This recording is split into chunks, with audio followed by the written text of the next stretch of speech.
प्रिया, मैं सोच रहा हूँ हमारे बेटे का 5वां जन्मदिन है। इतना धूमधाम से मना रहे हैं। गांव में माँ को भी फ़ोन कर देता हूँ, वह भी अपने पोते के जन्मदिन में शामिल हो जाएगी। वैसे भी गांव में माँ अकेली रहती है, उनका मन नहीं लगता। जब देखो तब अपने पोते से फ़ोन पर बात करने के लिए कहती रहती है, लेकिन हम ज़्यादा बात नहीं करा पाते हैं। आज जब बेटे का जन्मदिन इतनी धूमधाम से मना रहे हैं तो माँ को फ़ोन करना बनता है। प्रीतम की बात सुनकर प्रिया का मुंह खुल जाता है कि गांव से माँ जी को बुलाने की क्या ज़रूरत है। हम गोलू की बातें माँ जी से फ़ोन पर करा देंगे। कैसी बातें कर रही हो प्रिया? जब हम सबको बेटे के जन्मदिन की पार्टी में बुला रहे हैं तो क्या अपनी माँ को नहीं बुलाऊंगा? प्रीतम प्रिया की बात नहीं सुनता है और गांव में अपनी माँ शारदा जी को फ़ोन कर देता है। बेटे का फ़ोन देखकर खुशी खुशी शारदा जी फ़ोन उठाते हुए कहती है, बेटा तू कैसा है? बहुत दिनों बाद याद किया। कब से तेरे फ़ोन का इंतज़ार कर रही थी। कल मैं फ़ोन भी किया था, बहू ने फ़ोन उठाया था। कह रही थी तुम तो किसी काम में व्यस्त हो, इसीलिए बात नहीं कर सकते। अच्छा माँ, तुमने फ़ोन किया था, मुझे तो पता ही नहीं चला और ना ही प्रिया ने मुझे बताया। शारदा जी समझ गई कि बहू बताना भूल गई होगी। बेटा 2 दिन बाद पोते का जन्मदिन आ रहा है। एक बार जन्मदिन गांव में आकर मेरे पास ही मना लो। मुझे भी धूमधाम से अपने पोते के जन्मदिन को मनाने का शौक़ है। मेरे पड़ोस में तिवारी जी की पत्नी ने अपने पोते का जन्मदिन बड़े ही धूमधाम से मनाया है। सबको बुलाया था। मेरा भी मन करता है यह सब करने का। प्रिया प्रीतम के पास ही खड़ी थी। शारदा जी की बात सुन लेती है और कहती है कि हाँ, गांव में रखा क्या है, जन्मदिन मनाने के लिए मोहल्ले की 4 औरतें को बुलाकर ढोलकी बजा लेगी और टीका कर देगी। हो गया जन्मदिन। तुम क्या जानो आजकल के बच्चों के जन्मदिन कैसे मनाए जाते हैं। प्रीतम नाराज होते हुए कहता है, माँ मुझसे बात कर रही है, तुमसे नहीं, तो तुम्हें बीच में बात करने की ज़रूरत नहीं है। माँ मैं यह कह रहा था कि इस बार मैं गोलू का जन्मदिन इधर ही मना रहा हूँ और आपको बुलाने के लिए ही फ़ोन किया था। आगे कभी मौका मिला तो गोलू का जन्मदिन आपके पास गांव में ज़रूर मनाऊंगा और आप अपनी यह इच्छा भी पूरी कर लेना। अच्छा बेटा जन्मदिन मना रहा है, यह तो बहुत अच्छी बात है। माँ मैं जन्मदिन की तैयारी करने के लिए 4 दिनों की छुट्टी ली है। कल सुबह के टाइम आपको लेने के लिए आ जाऊँगा। तैयार रहना। हमारे शहर से 2-3 घंटे के रास्ते पर ही है। सुबह 10 बजे तक आ जाऊंगा और दोपहर तक आपको अपने पास ही ले जाऊंगा। इतना कहकर बेटा फ़ोन काट देता है। दूसरी तरफ शारदा जी खुशी से फूले नहीं समा रही थी। बेटे बहू ने पोते के जन्मदिन में मुझे बुलाया है। खुशी के मारे जल्दी जल्दी काम में हाथ चला रहे थे। आज शारदा जी के सारे काम शताब्दी एक्सप्रेस की तरह हो रहे हैं।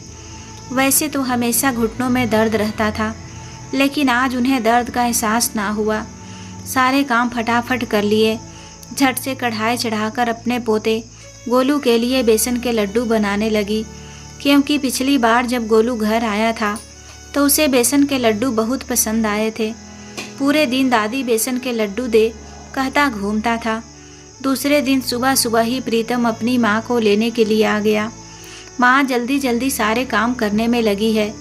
माँ की खुशी देखकर प्रीतम कहता है, माँ आपको मेरे पास आने की इतनी खुशी होती है तो फिर मेरे साथ हमेशा के लिए क्यों नहीं चलती हो?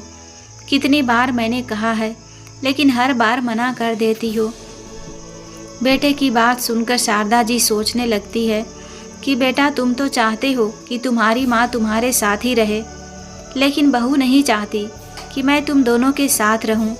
पिछली बार जब तुम दोनों घर आए थे और मुझे अपने साथ चलने के लिए कहा था तो बहू ने मेरी वजह से तुमसे कितना झगड़ा किया था, और फिर मैं नहीं चाहती कि मेरी वजह से बहू बेटे में झगड़ा हो। माँ क्या सोचने लगी? कुछ नहीं बेटा, जब तक मेरे हाथ पैर चल रहे हैं तब तक गांव में ही रहूँगी, और जिस दिन हाथ पैर नहीं चलेंगे उस दिन तो तुम खुद ही मुझे अपने साथ शहर ले जाओगे। इतना तो मुझे अपने बेटे बहू पर भरोसा है। प्रीतम मैं अपने पोते के लिए कुछ उपहार नहीं ले पाई हूँ। तुम शहर में मुझे बाजार ले चलना। गांव में तो कुछ ढंग का मिलता नहीं है। अगर इधर छोटी मोटी दुकान से कुछ ले भी लूँगी तो पता नहीं बहू को पसंद आएगा या नहीं। ठीक है माँ, तुम इधर से कुछ मत खरीदो, मेरे साथ शहर चलना, एक दिन आपको बाजार ले चलूँगा, फिर जो अपने पोती के लिए लेना है ले लेना। इसके बाद प्रीतम माँ को लेकर शहर के लिए चल पड़ता है। दोपहर के 3 बजे तक दोनों घर पहुँच जाते हैं। घर पर देखते हैं तो प्रिया अपने कमरे में आराम से सो रही है। बहुत देर तक दरवाज़ा खटखटाने के बाद प्रिया बाहर निकल कर आती है तो फॉर्मेलिटी के लिए शारदा जी के पैर छूती है और यह कहकर कि गोलू रो रहा है, उसे अभी देख कर आती हूँ। अपने कमरे में चली जाती है। माँ, इधर हॉल में सोफे पर आकर बैठ जाओ, मैं तुम्हारे लिए चाय पानी लेकर आता हूँ। ठीक है बेटा। शारदा जी सोफे पर बैठ जाती है और प्रीतम माँ के लिए पहले पानी लाता है, फिर चाय बनाने लगता है। कमरे से प्रिया आवाज़ देती है, प्रीतम अगर चाय बना रहे हो तो मेरे लिए भी बना लेना। दरअसल आज गोलू बड़ा चिड़चिड़ा हो रहा है, मुझे छोड़ ही नहीं रहा। प्रीतम कुछ नहीं कहता है, तीनों के लिए चाय बना लेता है। चाय पीने के बाद शारदा जी अपनी बहू से कहती है कि बहू, अगर पोता ना सोया हो तो उसको मेरे पास भेज दो, मुझे उससे मिलने की बड़ी इच्छा हो रही है। और तो और मैं उसके लिए बेसन के लड्डू भी बनाकर लाई हूँ, उसे बहुत ज़्यादा पसंद है। माँ जी, बड़ी मुश्किल से तो सोया है, जब जागेगा तो मिल लेना। प्रीतम प्रिया के भड़के हुए स्वभाव से बहुत अच्छी तरह से परिचित था कि उसका मुंह क्यों बना हुआ है। उसे मेरी माँ का घर में आना पसंद नहीं आया है। लेकिन थोड़ी देर में गोलू खुद ही कमरे से बाहर आ गया और सामने दादी को देखकर भागकर दादी के गले लग गया। दादी, आप कब आई? मुझे पता भी नहीं था। बस बेटा अभी आई। बड़े प्यार से शारदा जी अपने पोते को गले लगाती है, खूब सारा लाड प्यार करती है। तभी से बेसन के लड्डू निकाल कर पोते को देती है और कहती है कि ले गोलू, तुझे बेसन के लड्डू बहुत पसंद है ना, देख तेरे लिए कितने सारे लड्डू बनाकर लेकर आई हूँ। गोलू एक बार में ही पूरा लड्डू मुंह में खा लेता है और दोनों हाथ में एक एक लड्डू पकड़ लेता है। तो प्रिया झुंझलाते हुए कहती है कि माँ जी, उसको इतनी लड्डू मत खिलाओ, पेट खराब हो जाएगा, इतना मीठा खाएगा तो पेट दुखेगा। दोनों लड्डू हाथ से छुड़ाकर वापस डब्बे में रख देती है। गोलू रोने लगता है, लेकिन प्रिया तब भी नहीं सुनती। प्रीतम को प्रिया का यह व्यवहार पसंद नहीं आता है।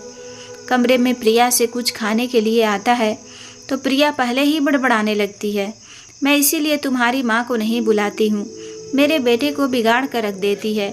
इतने सारे मीठे लड्डू खाने के लिए देने की क्या ज़रूरत थी? कल को दांतों में दर्द होने लगेगा तो अस्पताल ले जाना पड़ेगा। प्रीतम प्रिया की बात को काटता हुआ कहता है कि कैसी बातें कर रही हो प्रिया। माँ के घर के बने हुए देसी घी के लड्डू खाने से गोलू के दांत दर्द होने लगे, लेकिन तुम जो सुबह शाम उसे चॉकलेट खिलाती हो उसे कुछ नहीं होता क्या? सच बताऊं तो दांत चॉकलेट खाने से खराब होते हैं, ना कि लड्डू खाने से। तुम्हें तो बस मूड खराब करने का मौका चाहिए। माँ को भूख लगी है, हम दोनों के लिए खाना परोस दो। चौंकते हुए प्रिया कहती है, क्या तुम लोग गांव से खाना खाकर नहीं आए हो?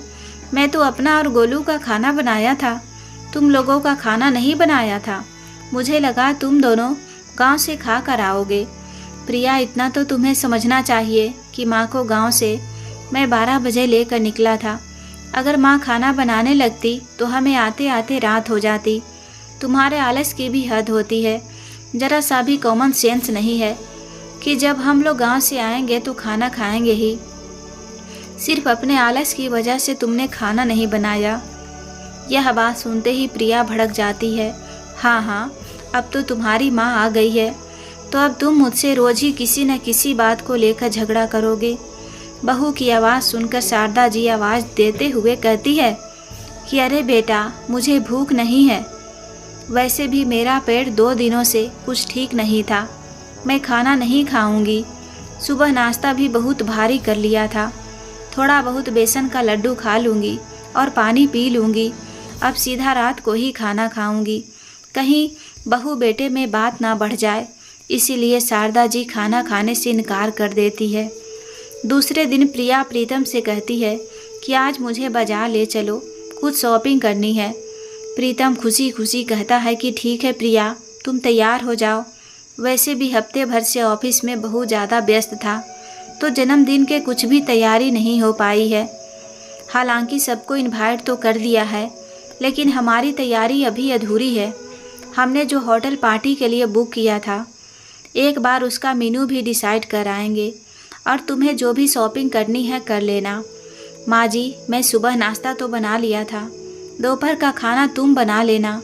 मेरा तो पूरा दिन आज शॉपिंग में ही निकल जाएगा। ठीक है बहू, तुम चिंता मत करो, जाओ आराम से अपनी तैयारी कर लो। अब तो घर में मैं आ गई हूँ ना, मैं सारा संभाल लूँगी। जब बहू बेटे शॉपिंग के लिए निकलने लगते हैं, तभी शारदा जी को याद आता है कि उन्हें भी तो अपने पोते के लिए उपहार लेना है। तो वह बेटे से कहती है कि बेटा, मुझे भी गोलू के लिए कुछ लेना था। यह सुनकर बहू सुनते हुए कहती है कि हाँ हाँ माँ जी, तो पैसे दे दीजिए, हम बाज़ार से उसकी पसंद का सामान ले आएंगे। आपको हमारे साथ आने की क्या ज़रूरत है? बेटा, मैं साथ आने की बात तो कही भी नहीं है। ठीक है, वैसे भी मुझे गोलू के लिए ही गिफ्ट लेना था। अगर तुम उसकी पसंद का ले आती हो तो मैं तुम्हें पैसे दे देती हूँ, इससे अच्छी और क्या बात होगी। पर माँ, तुमने तो कहा था कि तुम गोलू के लिए गिफ्ट लेने चलोगी। घर में बात ना बढ़े इसलिए शारदा जी कहती है, अरे बेटा, अगर बहू अपनी पसंद से ले आएगी तो और भी अच्छा रहेगा। इतना कहकर शारदा जी बहू के हाथ में 2000 रुपये थमा देती है। अगले दिन ही गोलू का जन्मदिन है। धूमधाम से गोलू के जन्मदिन की तैयारी चल रही है, पर आंगन में गोलू भी थमा चौकड़ी मचाते हुए धूम मचा रहा है। कभी दादी की गोदी में बैठता है तो कभी पापा के कंधों पर चढ़ जाता है। प्रीतम ने अपने ऑफिस के सभी लोगों को बुलाया है, सारे रिश्तेदार भी आए हैं, साथ ही प्रिया के मायके के सभी लोग आए हैं। शाम होते होते सभी लोगों का आना भी शुरू हो गया। शारदा जी हॉल में जाने के लिए तैयार थी, तभी अचानक से दौड़ता हुआ गोलू आया और उनके कपड़ों पर कोल्ड ड्रिंक गिरा देता है, जिससे शारदा जी की साड़ी चिपचिपी हो जाती है। लाइट कलर की साड़ी थी, कोल्ड ड्रिंक के दाग उसमें अच्छे जगह जगह दिख रहे थे। पानी से धुलने के बाद भी वह दाग नहीं जा रहे थे। शारदा जी बहू के पास जाती है और कहती है कि बेटा, मेरी पूरी साड़ी गंदी हो गई है, अब मेरे पास इतनी अच्छी दूसरी साड़ी भी नहीं है। अगर तुम्हारे पास कोई साड़ी हो तो मुझे पहनने के लिए दे दो। इतनी जल्दी मैं बाज़ार से भी खरीद के नहीं ला सकती। माँ जी, मेरी साड़ियाँ तुम्हारी तरह सस्ती नहीं है। हर एक साड़ी ड्राई क्लीन होकर आती है, और तुम्हें तो साड़ी पहनने का शऊर ही नहीं है।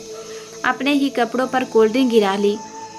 अभी तो फंक्शन शुरू भी नहीं हुआ था, तो सोचो पूरे फंक्शन में मेरी साड़ी पहनकर उनका क्या हाल करोगी। दरवाजे के बाहर खड़ा हुआ प्रीतम पत्नी और माँ की बात को सुन लेता है। जल्दी से वह पास की दुकान पर जाता है और माँ के लिए एक साड़ी खरीद कर ले आता है। जब वापस आया तो प्रिया प्रीतम के हाथ में एक पैकेट देखते ही पूछती है कि इसमें क्या है। तो प्रीतम कहता है कि अरे तुम लोग जल्दी से गेस्ट हाउस पहुंच जाओ, उधर सारे रिलेटिव आने लगे, उनको रिसीव करने के लिए कोई तो होना चाहिए। हम दोनों अभी तक इधर ही हैं, यह अच्छा नहीं लगता है। और प्रिया को फटाफट से कार में बैठा देता है। माँ को मैं पीछे से लेकर आता हूँ, पूरा घर अच्छे से बंद कर देना। हाँ हाँ, मैं सारा घर अच्छे से लॉक करके आऊँगा, तुम चिंता मत करो माँ। माँ का हाथ पकड़कर साड़ी का पैकेट थमाते हुए कहता है कि माँ जल्दी से साड़ी को पहन लो, आपके लिए नई साड़ी लेकर आया हूँ। कार में बैठी हुई प्रिया यह सब देख लेती है और आग बबूला हो जाती है। कार से उतरकर सीधा अंदर जाती है और पैकेट से साड़ी निकालते हुए कहती है कि प्रीतम, माँ के लिए नई साड़ी खरीद के लाए हो, एक बार मुझसे पूछा भी नहीं। बहुत माँ माँ करते हो, हमेशा ममाज बुआए बने रहते हो। अगर अपनी माँ के लिए ही यह सब करना था तो मुझसे शादी क्यों की? अगर माँ की ही सारी बातें माननी थी तो मेरी ज़रूरत ही क्या है? प्रिया, यह तुम कैसी बातें कर रही हो? तुम्हारी जगह अगर और माँ की जगह अलग, और मैं तुम्हें किसी चीज़ को खरीदने से मना नहीं किया है। कल तुम्हें जितनी खरीदारी करनी थी मैंने तुम्हें कराई, बताओ एक बार भी मैंने मना किया हो? लेकिन आज जब मैं माँ के लिए कुछ पैसों की साड़ी ले आया तो तुम इतना भड़क रही हो, जबकि कल तुम 30,000 रुपये की शॉपिंग करके आई हो। माँ कुछ भी नहीं कहा, घर में आराम से रहना सीखो, हर बात पर कंपैरिजन मत किया करो। माँ माँ होती है और पत्नी पत्नी होती है, और मैं दोनों के फर्ज अच्छे से निभाने की कोशिश कर रहा हूँ। अगर तुम्हारे लिए कोई कमी छोड़ता हूँ तब तुम मुझसे शिकायत करो। इतने अच्छे मौके पर भी बहू बेटों में फिर से बहस शुरू होने लगी। यह देखकर शारदा जी को बहुत बुरा लगता है और साड़ी को दूसरी तरफ रखते हुए कहती है कि बेटा, मेरी यही साड़ी सूख गई है, अब मुझे इसे पहनने में कोई समस्या नहीं है, तुम यह साड़ी बहू को दे दो। नहीं माँ, यह साड़ी मैं तुम्हारे लिए लाया हूँ और तुम ही इसे पहनोगी। इतने पैसे कमाता हूँ तो क्या एक साड़ी खरीदने के लिए भी मुझे अपनी पत्नी से पूछना पड़ेगा, जबकि पत्नी को लाखों की शॉपिंग कराता हूँ तो आप कुछ नहीं जाती। यह बात प्रिया को समझनी होगी। मैं खुशी खुशी उसकी सारी फरमाइश से पूरी करता हूँ। यह उसे नहीं दिखाई देता। माँ के लिए एक साड़ी खरीद लाया तो उसे खटक गया। प्रिया को अपने स्वभाव में बदलाव लाना पड़ेगा। उसका यह नेचर मुझे बिल्कुल भी पसंद नहीं है। शारदा जी जैसे जैसे बात को शांत करती है, बहू के गेस्ट हाउस भेज देती है और बेटे को भी शांत कराती है। शारदा जी सोचने लगती है कि मेरी वजह से बहू बेटों में कहा सुनी होने लगती है। पोते का जन्मदिन होते ही वह गांव वापस चली जाएगी, अब नहीं रुकेगी। लेकिन इधर बेटे ने तो उसके लिए कुछ और ही सोच रखा था। प्रीतम एक बहुत ही समझदार और सुलझा हुआ लड़का था। वह अपने पति के फर्ज को बखूबी अच्छे से समझता था, साथ ही साथ माँ का मान सम्मान करना भी जानता था। किसी को खुश करने के लिए वह दूसरे को दुखी नहीं करना चाहता था। इसीलिए मन ही मन प्रिया को सबक सिखाने का निर्णय ले लेता है, क्योंकि वह प्रिया की छोटी मोटी बातों से बड़ा ही दुखी हो गया था। गोलू के जन्मदिन की पार्टी बड़े ही धूमधाम से मनाई जाती है, जहाँ पर उसके मम्मी पापा भाई भाभी सारे रिश्तेदार और आस पड़ोस के लोग भी आते हैं। प्रिया के माता पिता इस शहर में रहते हैं जिसमें प्रिया और प्रीतम रहते थे। जन्मदिन की सारी पार्टी होने के बाद सभी लोग घर वापस आ गए। प्रिया पूरी पार्टी में अपनी सासू माँ से मुंह फुला रही, ना तो उनसे ठीक से बात की, ना ही खाने पीने के लिए पूछा। दूसरी तरफ प्रीतम दोनों तरफ तालमेल बैठाने की कोशिश करता रहता। अगले दिन शारदा जी बेटे बहू से कहती है कि बेटा, पोते का जन्मदिन हो गया है, अब वह गांव जाना चाहती है। यह सुनकर प्रिया बहुत खुश हो जाती है, लेकिन प्रीतम कहता है कि तुम गांव जाकर क्या करोगी? वैसे भी पिताजी को गुजरे हुए पूरे 4 साल हो गए हैं। 4 सालों से तुम गांव में अकेली रह रही हो, कोई देखने सुनने वाला भी नहीं है। अगर कभी तबीयत खराब हो जाए तो कोई एक गोली देने वाला नहीं है। अब तुम कहीं नहीं जाओगी, मेरे पास शहर में ही रहोगी। जब आपकी बहू बेटे हैं तो गांव में अकेले रहने की क्या ज़रूरत है? यह सुनकर प्रिया के चेहरे का रंग ही उड़ गया। आग बबूला होते हुए कहने लगी, इन्हें गांव में रहने में क्या समस्या है? हम अभी अपने साथ नहीं रख सकते। क्यों प्रिया? मैं अपनी माँ को अपने साथ क्यों नहीं रख सकता? और तुम्हें मेरी माँ से समस्या ही क्या है? जबकि जब वह घर में रहती है तो तुम्हारे कितने कामों में सहायता कर देती है। तुम फ्री होकर कहीं आ जा भी सकती हो, रसोई के कामों में भी हाथ बटा देती है। मैं माँ को गांव वापस नहीं जाने दूंगा, यही मेरा आखिरी निर्णय है। प्रीतम के गुस्से को देखकर प्रिया थोड़ा सा शांत हो जाती है, क्योंकि इससे पहले उसने प्रीतम को इतना ज़्यादा गुस्सा करते हुए नहीं देखा था। प्रीतम माँ का हाथ पकड़कर कमरे में ले जाने लगता है और कहता है कि माँ, तुम्हारा शरीर तो बुखार में तप रहा है और तुमने बताया भी नहीं। चलो अभी तुम्हें डॉक्टर को दिखाने के लिए चलते हैं। नहीं बेटा, डॉक्टर को दिखाने की ज़रूरत नहीं है। मैं बुखार की दवाई खा ली थी, रात में उसका असर हो गया था। अभी सुबह नाश्ता करके फिर से दवाई खा लूँगी तो ठीक हो जाएगा। इतना कहकर शारदा जी कमरे में आराम करने के लिए चली गई। इधर प्रीतम भी अपने ऑफिस चला गया। शाम को प्रीतम जब ऑफिस से वापस आया तो देखा प्रिया सज धज कर कहीं जाने के लिए तैयार बैठी है। अरे प्रिया, कहीं जा रही हो क्या? आज मेरी मम्मी ने हम दोनों को डिनर पे बुलाया है। तुम भी जल्दी से हाथ मुंह धोकर कपड़े चेंज कर लो, 10-15 मिनट में निकलते हैं। प्रिया अपनी माँ के इधर तुम चली जाओ, मैं नहीं जा सकता। तो कुलबुलाते हुए प्रिया कहती है कि क्यों, तुम क्यों नहीं जा सकते? प्रिया, माँ की तबीयत ठीक नहीं है, मैं उनको अकेले छोड़कर नहीं जा सकता। माँ जी को थोड़ा सा बुखार ही तो है और बुढ़ापे में तो थोड़ी बहुत तबीयत ऊपर नीचे लगी रहती है। बुढ़ापे में यह सब चलता रहता है। तुम सिर्फ अपनी माँ की सोचते रहते हो। और मेरी माँ का क्या, जिन्होंने मुझे फ़ोन करके खाने के लिए इनवाइट किया है। प्रिया, माँ का फ़ोन तुम्हारे पास आया है, मेरे पास नहीं।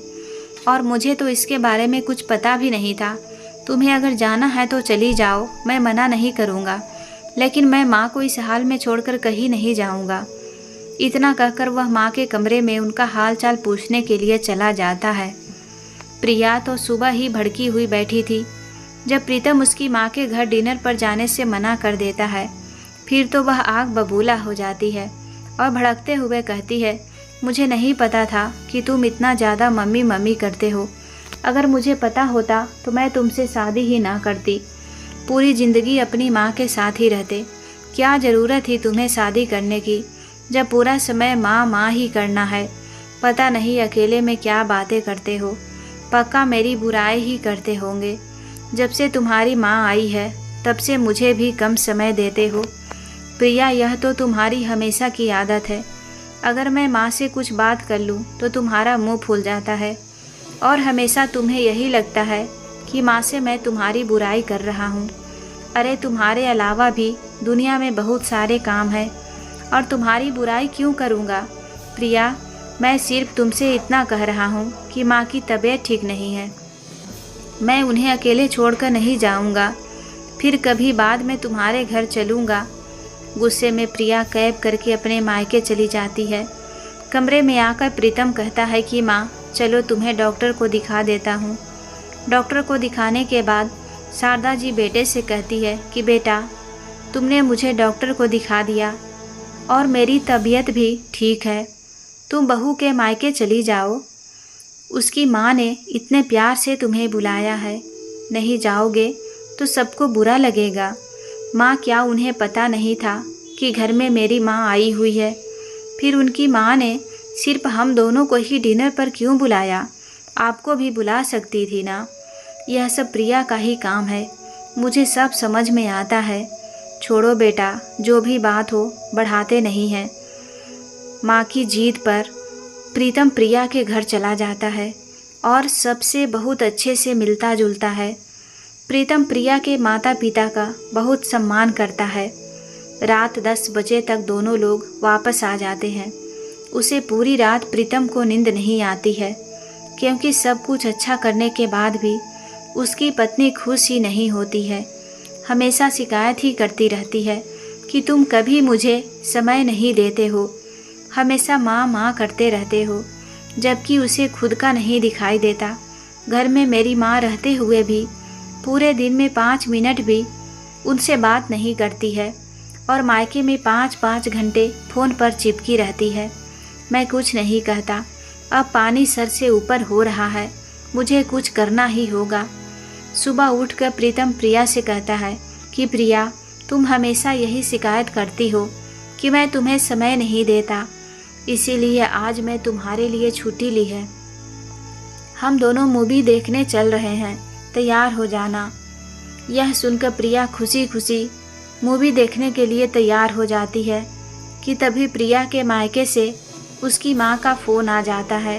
प्रिया, तुम्हारे पिताजी की तबीयत अचानक से ख़राब हो गई है, जल्दी से घर आ जाओ, मुझे मेरी माँ के घर ले चलो। पिताजी की तबीयत ख़राब हो गई है, उन्हें देखने के लिए चलना है, उन्हें डॉक्टर के पास लेकर भी चलना है। प्रिया, तुम्हारे पिताजी का बुढ़ापा है, बुढ़ापे में तो यह सब लगा रहता है, और फिर तुम्हारी माँ है ना उनको देखने के लिए। आज तो मैं तुम्हारे लिए छुट्टी ली है, वैसे भी तुम्हारी शिकायत रहती थी कि मैं तुम्हें समय नहीं देता हूँ। मेरा आज का पूरा समय तुम्हारे लिए है, फालतू का तुम्हारा पिताजी के डॉक्टर को दिखाते मैं अपना समय बर्बाद नहीं करूँगा। कैसी बातें कर रहे हो प्रीतम, मेरे पिताजी बीमार है और तुम्हें मूवी देखने की पड़ी है। प्रीतम प्रिया की बात नहीं मानता है, उसे घूमने के लिए ले जाता है। दूसरी तरफ चुपके से ससुराल में फ़ोन करके अपने ससुर जी का हाल चाल पूछ लेता है कि उधर सब ठीक ठाक है कि नहीं। लेकिन दूसरी तरफ प्रिया का मन मूवी देखने में कम अपने मायके में ही ज़्यादा लगा हुआ था। मेरे पिताजी ठीक तो होंगे ना, पता नहीं उनको क्या हुआ होगा। मैं एक बार उनको फ़ोन करके पूछ लेती हूँ। नहीं प्रिया, अभी तुम कहीं फ़ोन नहीं करोगी, सिर्फ और सिर्फ मुझे समय दो। प्रिया फिर से मन मार कर रह गई। फिर मूवी देखने के बाद दोनों लोग खाना खाने के लिए आए। खाना खा ही रहे थे कि प्रिया को फ़ोन पर उसकी माँ का फ़ोन आ गया। फ़ोन को काट कर प्रीतम फ़ोन को स्विच ऑफ कर देता है। यह सब देखकर प्रिया जल जाती है।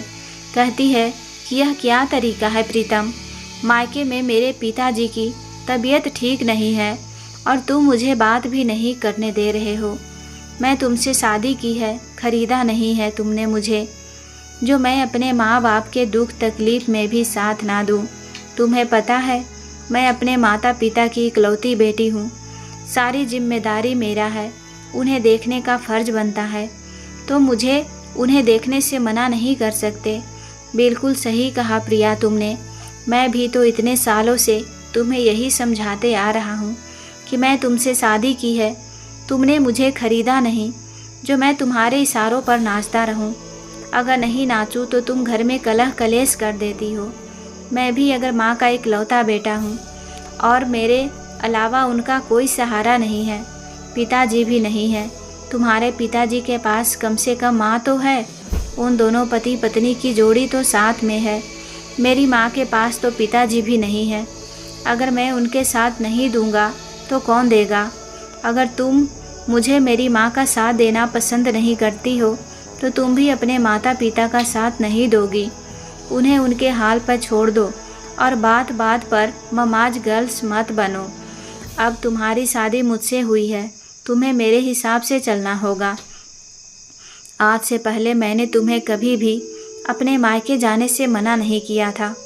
जब तुम्हारा मन करता था जाती थी, लेकिन तुम्हें अपने लिए सारी स्वतंत्रता चाहिए।